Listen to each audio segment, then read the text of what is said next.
showing up is 80% of life. There's something bothersome to us about this phrase.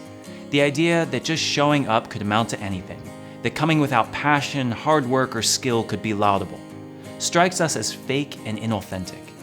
No, we want to be a people who are excited about what we do and give it all that we have. If all we're going to do is show up, why bother coming at all? In a world where everyone receives an award just for participating, it's easy to understand why we might be frustrated by such a sentiment. And yet, could you imagine a world in which we truly only did the things that brought us passion? What if, when faced with something that didn't motivate us, that didn't have our full emotional effort, we just didn't do it? My guess is that we probably wouldn't have a family, probably wouldn't have too many friends, and we most certainly wouldn't have a job. How could we? Those things require sacrifice, patience, forgiveness, and most of all, showing up even when we don't necessarily want to be there. Like it or not, life is built by those who show up. Sometimes, as uncomfortable as it may be to us, this same principle needs to be applied to our prayer lives.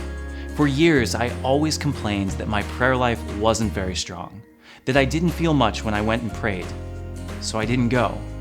Unsurprisingly, my prayer life didn't get any better. During my novitiate year, though, I decided to change that. I committed myself to showing up to the chapel every morning, no matter what, and pray for 30 minutes. If God was going to be faithful to me, I could be faithful to God. I would just show up. And there were days that was all I could do. With no passion, no feeling, and barely even a consciousness, I went to the chapel and prayed. I showed up.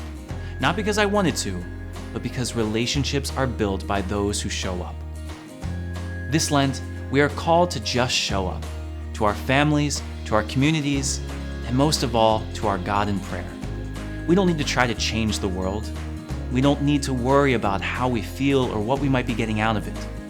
We just need to be present for those who need us most and those we need most. Show up, and you might just find that you're building something you've always wanted all along. This reflection, as well as each of the other reflections from this series, can be found in my new book called What Happens After Saying Yes to God, available February 27th on franciscanmedia.org and amazon.com.